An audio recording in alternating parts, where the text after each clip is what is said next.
Nih acaranya udah mau dimulai nih. Ini musisinya nih. Backsound. Anjay, Om Raka jadi backsound nih. No, drummernya Pak Uban nih. Ini lagi mulai buat briefingnya dulu cuy.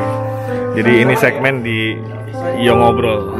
Jadi cuy, sisi unik dari Yo Ngobrol ini adalah dia itu menganalisa tulisan tulisan seseorang. Dia bisa ngebaca karakter orang cuman dari tulisannya, bukan cuman karakternya, tapi juga diarahkan potensi orang itu di mana. Itu bisa kebaca cuman dari tulisan tangan sama tanda tangan. Nah, Mbak RG itu adalah ahli grafologis. Gue penasaran juga sih. Kayaknya gue mau coba juga kali ya, nulis tangan biar dianalisa, dan nanti Mbak RG mengarahkan potensi gue itu di mana dan apa yang harus gue fokuskan. Iya gak sih? Perlu gak sih gue kayak gitu cuy? Kita masuk lagi ke studionya dan ya. Ayo masuk dicariin tuh. Iya. Kita mulai obrolannya. Nah, kalau Gary sendiri selama kemarin ini ya gitu benar. Pertanyaannya belum kelar. Pertanyaannya belum kelar. Belum kelar. Hari ini kalau waktu itu kan duduknya enak banget, lihat Pak Uban. Aneh banget duduknya.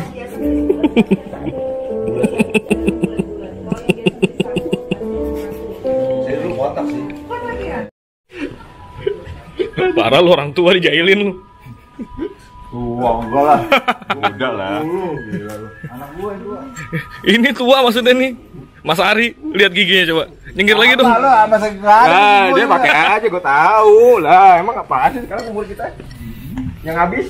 Kalau nggak rambut, apalagi pada bocah ini. Kalau nggak rambut ya gigi, ya kan? Iya. Gua doang masih muda di sini. Nggak bisa ngerokok ya. Sini aja deh. Basah ya. Masa? Emang ada caranya? Iya, emang lagi musim hujan. Bisa nggak tuh hujannya dikasih? Gokil ya. Kok bisa ya kebaca karakter orang cuma dari tulisan ya? Iya kan? Nggak percaya sih sama gua. Iya. Kan udah gue bilang apa? Oh, coba nih, tanya sama Kang Fajar. Om Fajar. Apa? Kok bisa ya karakter orang bisa kebaca dari tulisan? Nah, amazing kan? Amazing. Iya. Amazing banget kan? Emang Mbak RG ini jangan-jangan paranormal lagi. Nah, Iya. Tapi kayaknya enggak, itu ilmu akademis bisa dipelajari. Oh, bisa dipelajari. Berarti gue juga bisa belajar ya? Bisa, kita semua bisa belajar. Kayaknya gue juga mesti Kayak yang pernah waktu itu dibilang sama ini, siapa ya? Indra Birowo, Oh iya. yang dia bilang dikirain bahasa kilap sekolahnya. Itu tadi barusan. Iya itu. Memang gitu, makanya dia pikir Karos itu bahasa kilap, padahal sekolahan buat belajar itu kan. Biasa nggak ngerti bahasa kilap, bahasa kebalik. Ini beda generasi. Yang nggak ngerti beda generasi. Ya, kan? beda. Ini generasi tua. Generasi Aki-aki ompong. Kayaknya gue mesti coba buat Iyalah. ini kali ya. Iya, biar untuk- dites. Iya, Gimana dianalisa karakternya seperti apa, sama langkah terus apa, potensinya seperti apa gitu. sama langkah apa yang harus diambil ke depannya. Biar jelas semua. Biar jelas. Iya, jadi kalau teman-teman mau coba juga, sini kita nongkrong bareng di sini. Nongkrong sambil ngobrol. Yuk, Yuk. ngobrol yuk. Om Sabto sama Mbak RG di situ. Oh, tuh ada Mbak Yaji tuh. Mana? Aduh. Iya, udah di situ tuh. Hostnya juga tuh. Nih, ada Om Sabto, hostnya yang ngobrol. Halo. Apa kabar? Baik. Udah lama lu nggak kelihatan. Iya, dari tadi di sini sih sebenarnya, cuman kan di balik layar, di balik lampu. Oh iya. Iya. Balik lampu. Ada ini Pak Uban, Ada Om Ferik, Om Ferik atau Pak Uban. Mister. Ya, Mister Uban nih kan. Di sini ada Nafisa, DOP dari Yo Ngobrol. Terus ada Mas Ari juga DOP atau director. Ada Om Raka nih di balik lampu nih. Iya. Om Raka nih di balik lampu nih. Iya. Tim lighting dan keyboardis. Iya, kabel. Music producer. Iya. Apa jangan-jangan Raka Viera lagi nih? Tapi Raka Viera nggak membengkak kayaknya. Aduh, jadi body shaming nih, nggak enak nih. Dan di sini ada artis kita, Mbak RG. Halo. Mbak RG nih yang kalau saya lihat kayaknya paranormal Mbak RG nih. Nih, yang buat Pararara. ini. Yang nulis ini loh. loh. Oh, nulis Masa ini. paranormal sih? Ya soalnya bisa baca karakter orang. Iya, Parah baca nih. karakter orang cuma dari tulisan nih kan. Parah nih, hoak itu. Ini paranormal apa para edan? Para medis. Para medis. Ya. Para peserta, para Para peserta. peserta. Para hadirin dan hadirat Para nih. hadirin hadirat, iya. Bapak-bapak, ibu-ibu. Tapi Mbak Erji ngomong-ngomong nih, kok bisa ya karakter orang tuh dibaca cuman dari tulisan? Itu keilmuannya dari mana tuh Mbak Erji? Ilmunya itu sebenarnya udah ada dari abad ke-17. Dari abad 17 ke-17. loh ya, gitu ya. Tapi kemudian berkembang dari Cina tuh awalnya, dari Cina terus ke Perancis, Jerman, terus dikembangkan lagi ke Amerika. Kan kalau Perancis sama Jerman itu tadinya melihat namanya huruf per huruf, Iya. gitu. Lihatnya huruf per huruf. Terus ada yang lihat secara keseluruhan. Nah kemudian dikembangkan di Iya. Amerika antara teori yang Perancis sama Jerman itu jadi satu, gitu kan. Nah muncullah ilmu yang sedang saya pelajarin ini. Ilmu grafologi. Grafologi yang lebih komprehensif maksudnya gitu. Oh gitu ya. Pengen tahu nggak? Pengen buktiin nggak sih gitu kan? Boleh, Biar nggak boleh. saya dibilang paranormal gitu Iya, loh. boleh. Karena kan Asik nih. karena kan dengan Udah dianalisa belajar sungguh-sungguh. Iya. Karena dengan dianalisa seperti itu kan saya juga jadi bisa tahu ya kan arah tujuan hidup itu mau kemana. Iya, karena jujur hidup saya ini terombang-ambing. Waduh. Di atas Iya. ombak ya. Hidup saya ini terombang-ambing, bingung tanpa arah karena tidak ada pendamping. Kayak gabus ini, kayak gabus Perlu TV. navigator kayaknya. Kenapa? Ya. Iya perlu navigator soalnya belum bertemu sandarannya. Iya. Perlu bantuan Yomin kayaknya ini. Perlu ya kan. Jadi emang ya intermezzo dikit aja lah ya. Jadi coba nih nulis nih. Nulis dulu aja. Nulis. Nanti tolong Mas Satria itu nulis 3 baris atau 4 baris, terus tanda tangan dan kasih nama lengkap. Oke, kita tulis dulu cuy. Oke, kita tulis. Udah kelar nulis ya cuy. Dan sekarang nyerahin tugas ke Bu RG. Bukan Bu RT ya? Bukan Bu RT. Ya, Bu RG. Mantan RT. Mantan RT? Apa ART? Mantan tetangga RT. Mantan tetangga RT. Tapi mau jadi Bu RT nggak? Nggak mau. Udah jadi Bu RT. Rumah tangga. Iya. Ini Pak RT nih. Saya ini mantri. Mantri apa tuh? Sunat. Jadi teman-teman mungkin banyak yang nggak kenal ya siapa bapak satu ini. Ini sebenarnya pemeran utama yang memerankan Gollum. Gollum. Jadi bapak satu ini adalah bapak casting Indonesia nih. Bapak casting Indonesia. Halo, saya Bapak Casting Indonesia. Silakan Anda saya casting. Kita berikan pelampung di mana ya? Nah, coba di-review. Kita Coba review gimana? ya. Ini saya kasih pelampung buat Mas. Bener ya? Iya. Namanya Ini nama asli. Nama asli ya? memang panjang sekali. Panjang sekali ya Mas Satria ya. Kita kasih pelampung untuk Mas Satria nih. Ternyata dari tulisannya Mas Satria ini, lihat nih rapi banget, ya nggak sih? Aduh berantakan kayak ceker ayam. Nah itulah, kalau nggak belajar grafologi, melihat seperti ini kayak cakar ayam, ya kan? Tapi kalau sudah belajar, tahu, itu kan, apalagi baca buku ini nih, ting ting ting ting ting. Nah, Ini ada nih di toko buku nih. Ada di toko buku. Oke, langsung buat teman-teman semua beli bukunya nih. Kalau gue makanya dapat gratis sih. Oh, oke. Langsung bungkus nanti. Yoi. Ya. Nah, ini sebenarnya bukan cakar ayam. Bisa terbaca. Ini runcing-runcingnya ini. Keranjang kuning ya kan.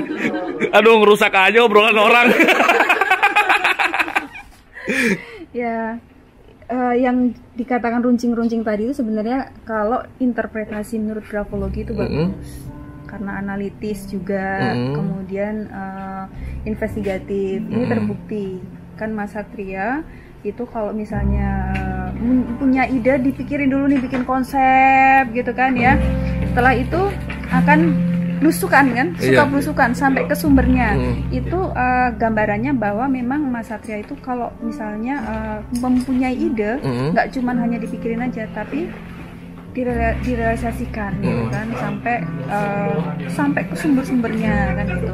Dan kalau misalnya mengerjakan sesuatu itu bisa konsisten gitu, dari awal, di pertengahan dan akhir itu bisa konsisten menyelesaikan dengan baik sesuai dengan rencana gitu kan. Plannya bagus, eksekusinya juga bagus. Ini nah ini D-nya tinggi-tinggi nih ya. D-nya nih batangnya tinggi. Ini salah satu, kalau di grafologi namanya pride ya. Right. Ada kebanggaan tersendiri gitu kan. Ada kebanggaan tersendiri memang kalau misalnya bisa ketemu dengan banyak orang. Untuk public speaking juga bagus sebenarnya ya gitu. Bagus nih Mas Hat gitu. Jadi ada yang lebihnya lagi, selalu terpanggil gitu kan, menyenangkan orang lain, membuat orang lain senang, membantu orang lain itu kayak jadi hobinya gitu. Iya. Jadi ada kepuasan tersendiri, ada kebanggaan tersendiri ketika melihat orang lain yang ditolong itu ikut merasa senang gitu. Mungkin malah 2 kali lipatnya dari yang mereka rasakan senangnya kan gitu. Mungkin. Gitu ya.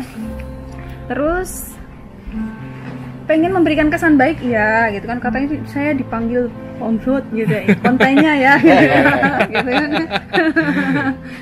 Ya, tapi sebenarnya di sisi lain itu Mas Satria juga selalu menjaga, pengen memberikan sesuatu itu dengan all in. Tidak hanya sampai packagingnya lah gitu kan. Sampai packagingnya itu dibuat sedemikian rupa biar baik gitu kan.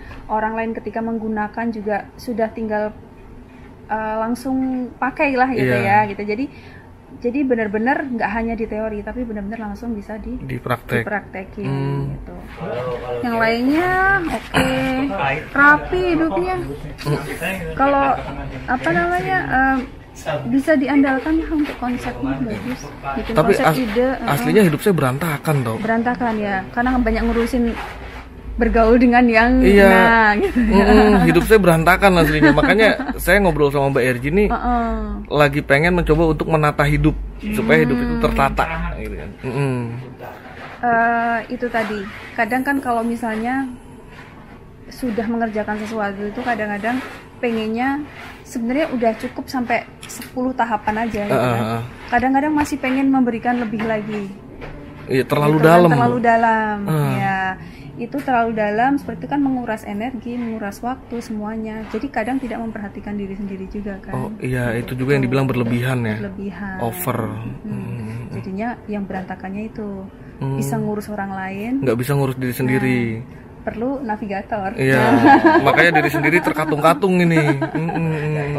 Jadi untuk solusi kedepannya nih, saya harus bagaimana gitu supaya mungkin gini, hidup saya tuh jauh lebih berguna untuk diri sendiri yang pasti ya, dan juga berguna untuk orang lain.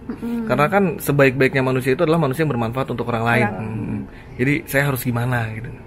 Ini padahal jago memberikan semangat ke orang lain loh. Tapi saya suka putus asa sebenarnya. Sekarang gantian saya coaching nih. Apa yang membuat Mas Satria putus asa? Yang membuat saya putus asa itu setelah pesan-pesan berikut ini. Kadang suka insecure aja gitu sama sama pencapaian orang. Kok orang bisa, kenapa gue nggak bisa gitu, kadang gitu. Nah, itu harus jadi challenge, Bang. Iya. Dan terkadang bukannya saya men-challenge, saya malah merungkut. Pernah ada satu sesi di mana ya gitulah, pokoknya pasti namanya manusia pernah ada mental breakdown kan. Karena kepuasannya Mas Satria itu ketika bisa berbagi ke orang, bisa tampil. Jadi memang harus bisa lebih terbuka lagi ketika menerima masukan dari orang lain. Itu aja sih. Jadi misalnya dapat masukan itu bukan berarti itu menjatuhkan gitu. Kayak tadi Pak Sabto bilang kan, itu harusnya sebagai challenge ya, jangan terus itu menjadi kegagalan yang membuat kita jadi terpuruk. Wah, nggak mungkin, nggak ada yang nggak mungkin. Impossible nothing, just do it. Ya. Itu produk sepatu loh. Ya. Tagline. Yo, Kalau tagline yang yo ngobrol nih, Omah Ngonten tagline-nya apa? santai yang menginspirasi. Kalau- sama MC. Kalau yo ngontennya sendiri, kreasi yang Kreasi yang menginspirasi. Aduh, masa lupa hostnya nih. Gimana, Om Raka? Ini gimana hostnya lupa nih? Hah? Sampai juga lagi RG. Jadi lagi konsentrasi ke sini. Concernnya ke yo ngobrol ya kan. Nah, ini kita lagi ngobrol nih ya kan. Ngobrol-ngobrol santuy.